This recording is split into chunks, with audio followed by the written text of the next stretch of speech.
Hi అండి. Welcome to our channel.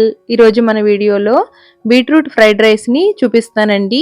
కేవలం 10 నిమిషాల్లో ఈ బీట్రూట్ ఫ్రైడ్ రైస్ని తయారు చేసుకోవచ్చండి. చాలా బాగుంటుంది. ముందుగా స్టవ్ మీద ప్యాన్ పెట్టుకుని నూనె వేసుకోవాలి. నూనె వేడైన తర్వాత ఆవాలు, జీలకర్ర వేసుకుని వీటిని దోరగా ఫ్రై చేసుకోవాలి. ఇప్పుడు ఇందులోకి కొద్దిగా ఇంగుని వేసుకుంటే ఫ్లేవర్ చాలా బాగుంటుందండి. అలాగే చిన్నగా కట్ చేసి పెట్టుకున్న వెల్లుల్లి, పచ్చిమిర్చి, ఉల్లి తరుగుని వేసుకోవాలి. 2-3 రెమ్మల కరివేపాకుని తుంచి వేసుకోవాలి. ఇప్పుడు వీటిని మీడియం టు హై ఫ్లేమ్ పెట్టుకుని ఫ్రై చేసుకోవాలి. మనం నార్మల్గా ఫ్రైడ్ రైస్ని ఏ విధంగా తయారు చేసుకుంటామో అదే విధంగా తయారు చేసుకోవచ్చండి. ఇందులో మీకు నచ్చితే చిన్నగా కట్ చేసి పెట్టుకున్న క్యాప్సికమ్ని కూడా ఫ్రై చేసుకోవచ్చు. ఇప్పుడు ఇందులోకి చిన్న ముక్కలుగా కట్ చేసి పెట్టుకున్న బీట్రూట్ని వేసుకోవాలి.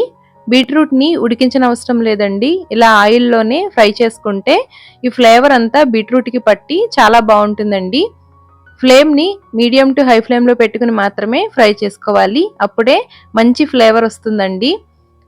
ఇప్పుడు ఇందులోకి 1/4 టీ స్పూను పసుపు, రుచికి తగినంత సాల్ట్ వేసుకోవాలి. బీట్రూట్ని 90% కుక్ చేసుకోవాలండి. మూత పెట్టుకుని మధ్య మధ్యలో కలుపుతూ మగ్గించుకోవాలి. ముందుగానే అన్నాన్ని ఉడికించుకుని చల్లారబెట్టుకోవాలండి. వేడిగా ఉన్నప్పుడు ఫ్రైడ్ రైస్ చేస్తే అన్నం ముద్దగా అవుతుందండి. అందువల్ల బాగా చల్లారిన తర్వాత ఫ్రైడ్ రైస్ చేసుకుంటే పొడి పొడిలాడుతూ వస్తుందండి. ఈ విధంగా బాగా మగ్గిన తర్వాత ఇందులోకి మనం ఉడికించి పెట్టుకున్న అన్నాన్ని వేసుకోవాలి.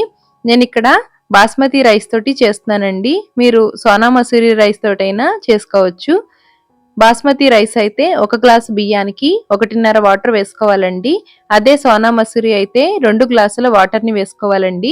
ఇప్పుడు ఇందులోకి నేను పులావ్ పౌడర్ని వేస్తున్నానండి. బయట మార్కెట్లో దొరుకుతుంది.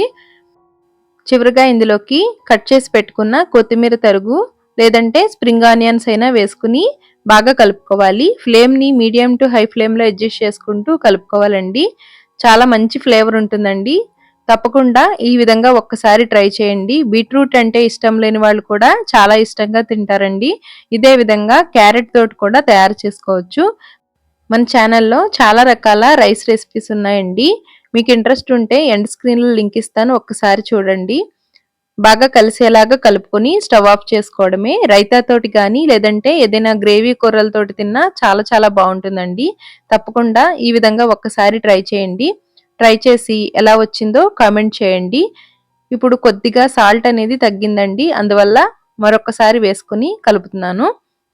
మీ ఫ్రెండ్స్ అండ్ ఫ్యామిలీ మెంబర్స్కి ఛానల్ని సజెస్ట్ చేయడం మర్చిపోకండి. మన ఛానల్లో ఉండే వీడియోస్ని మీరు ఎప్పటికప్పుడు చూడాలనుకుంటే ఛానల్ని సబ్స్క్రైబ్ చేసుకుని పక్కనే ఉండే all video notification button click చేసినట్లయితే నేను వీడియో పెట్టిన వెంటనే మీకు నోటిఫికేషన్స్ వస్తాయండి. మీరు కూడా ట్రై చేసి తప్పకుండా ఏ విధంగా వచ్చిందో, టేస్ట్ ఎలా ఉందో కామెంట్ చేయడం అస్సలు మర్చిపోకండి. Thanks for watching. బాయ్.